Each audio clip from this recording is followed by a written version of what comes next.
y'all. My name's Megan. I'm a homeschool mom of two. And welcome to my channel.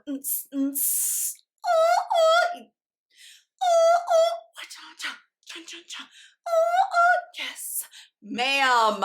Listen, I feel so good to be back on the porch today. It is finally warm enough that I can film in my usual digs where I feel nice and comfortable.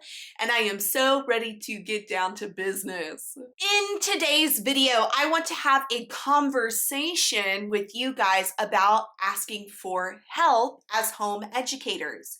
And no, this video is not about asking our partners for help when we're feeling overwhelmed or asking medical professionals for help when everything is just a little bit too much, although that is absolutely, positively very, very important. Today's conversation is going to be about asking for expert help in educating our children when our skills and know-how, as home educators, just isn't cutting it. Okay, scooch in. I'm gonna get to the heart of what I'm trying to say here.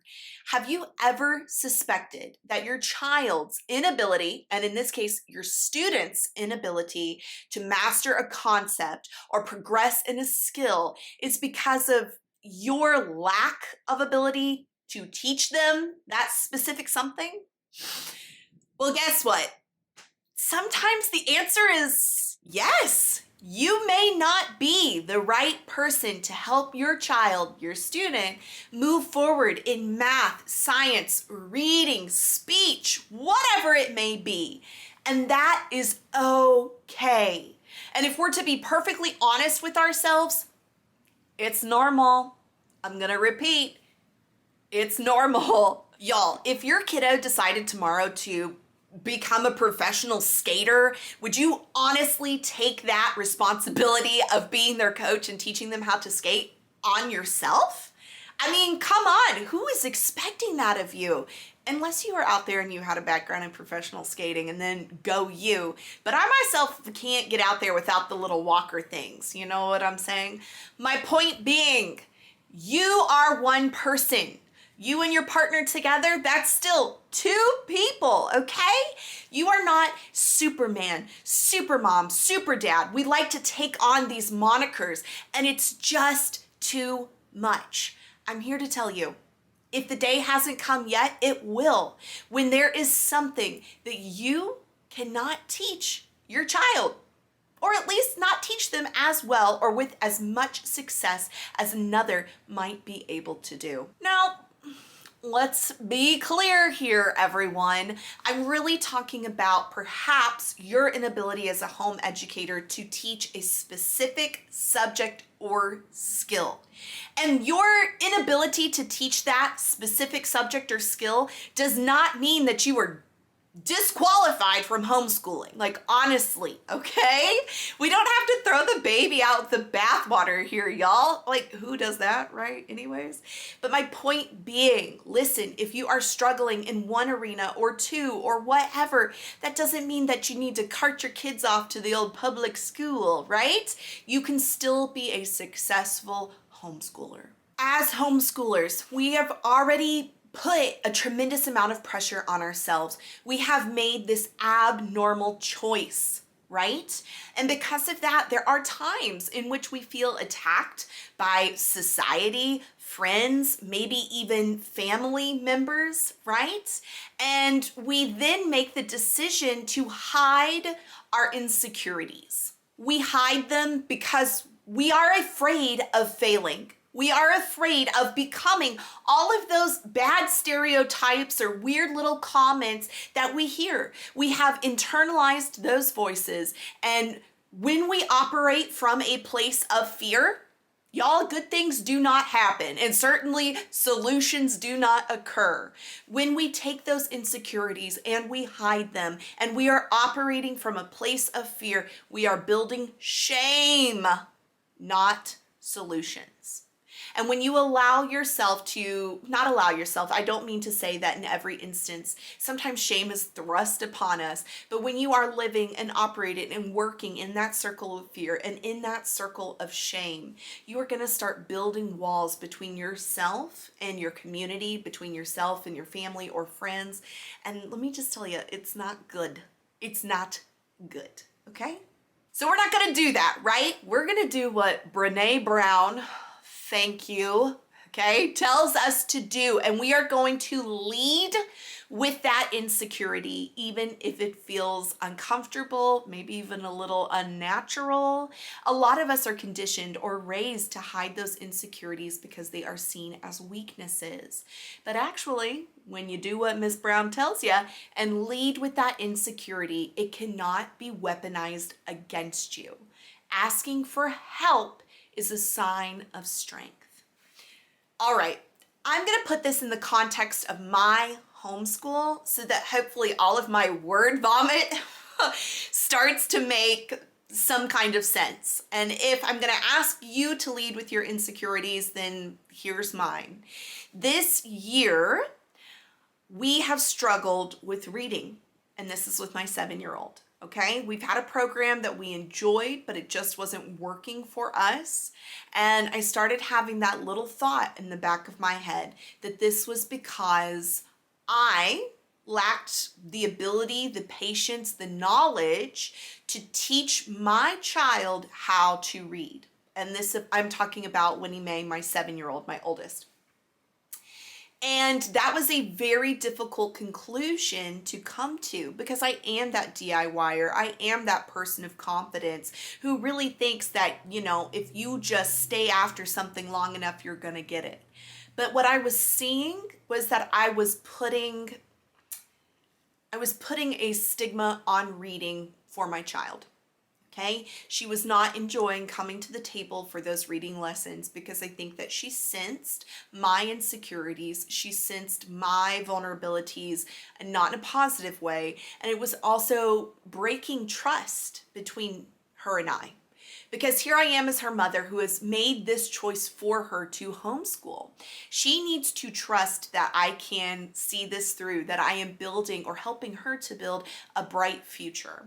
And 7-year-olds, they're smart, they're intuitive, and I think she was picking up on that. And it took a long time for me to get to a place where I was comfortable enough to say, hey,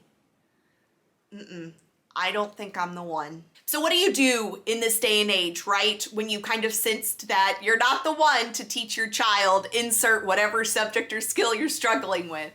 Well, for me, it was you hop on the internet, right? You just go to those Facebook groups, you start to look at those message boards, and you guys, oh my goodness. Why is it that message boards are either sometimes like thank you to whatever that they exist, and other times it's like a hot mess swamp mire of gossip and grossness? Like, really? Okay? If you try to put on those Facebook groups that you are struggling with a specific skill, I gotta tell you, you're gonna run the gamut of responses. There's gonna be people out there who are like, toss your children out into the wild, and somehow by reading labels off of things they find in the forest, they'll learn how to read, okay? And there's other people who will tell you to hit up curriculums over curriculums, whatever. There's so many different opinions out there, specifically when it comes to reading. But I knew that my 7-year-old was ready to read and that she wanted to read, and that her obstacle to getting to that goal was ding, ding, ding, ding, ding. Me. Okay. So another thing is you need to be listening to yourself. You know your student and you know your homeschool, right? But you also need to know yourself and to be honest whenever you're struggling or whenever you know, okay, when you get comfortable with that point of going, I'm not the one. I'm going to keep saying that. I am not the one. Guys, you do not have to pay an arm and a leg for this assistance. If you know specifically that there's a subject or skill that you're not the one to teach your child, look around in your own life and see who's there that could give you some help. Okay. And for me, that was my mother-in-law. She is a 27-year veteran of teaching kids to read. But you guys know how that mother-in-law relationship can be sometimes. I love her and I am so grateful for her. But that doesn't mean that it was any less difficult to ask for help. Okay, and we're going to talk about the push for what moves you from deciding that you need help to the actual action of asking for it. We're going to talk about that here in a moment. But I have to tell you that my only regret in asking for help is that I did not do it sooner. Now, I want to talk about something that really does come with this decision, and that is grief. And guys, if anybody tries to tell you that you're not going to grieve these certain decisions in homeschool, it's just not true. Okay? You are grieving the loss of expectation, what you thought was possible.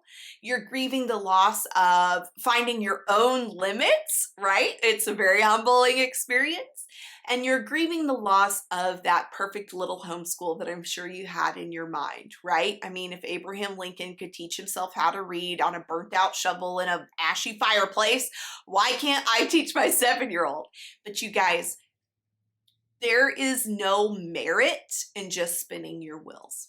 And I'm going to be honest, I quickly shifted from that place of grief to a place of empowerment because I now knew that when I struggled, I had the courage and honesty to ask for help.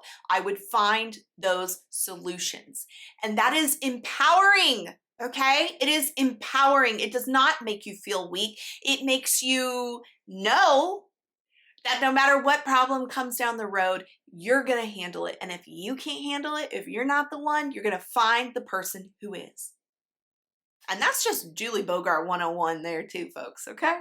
And I have to tell you, finding somebody else, it was the missing puzzle piece, okay, into my child's journey to reading. She has just exploded in skill in the last few weeks, and I'm still a part of that process. If you watch any of my day in the life videos, then you know I am still a part of that process of teaching her how to read. I'm just not the only one in this instance that is a part of that process. And your kiddos, they are learning an even greater lesson in that moment when you ask for help. They are learning how to ask for help. They are learning how to be comfortable asking for help. It is an exhausting truth, but your kiddos watch and learn from what you do. Okay, or don't do, because apathy is a choice, okay? And I wanted my kids to know that it is safe, acceptable, and encouraged to ask for help when you don't know what to do or how to do or where to go. Ask for help. Okay, so the real thing that pushed me across that line from thinking I needed help to accepting that I needed help to asking for help was that I remembered this. We made this choice for our children. And until they're old enough to really articulate an opinion, they don't get much of a say. And I don't mean that in a dictatorship sense. I just mean that in the sense that my child is 7. This has always been her life, and she has not come to the point of questioning it. My point is, we made this choice for her. And in building and keeping that trust, I am going to do everything in my power to help build for her the future that she sees for herself. And guys, that includes eating a big old piece of humble pie and knowing that I ain't it. Oh, Lord, listen to that grammar, okay? I ain't it, y'all, for teaching her everything. And I want her to know that it is acceptable to ask for help. Because whether or not you think it is, homeschooling is a political choice. But our children are not pawns, okay, in that decision. We are brave, bold homeschoolers, y'all, but we are also human. We are flawed and imperfect, and we are limited by our own experiences.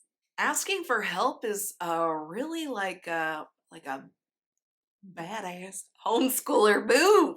And I know that each and every one of you guys are just that. Your little Ooh, I've never sworn on this channel in my life, but I'm feeling passionate today. So you know what I'm gonna say, right? Is it perfect? No, baby. And it was never gonna be. But is it done? Yeah, for today, it is. So until next time, y'all, bye. And I really hope that this helped someone because it was so cathartic for me to kind of talk about and verbally journal what I've been struggling with lately. I love you guys. You make me feel seen. So until next time, bye. This is my second extra intro conclusion, and I don't care.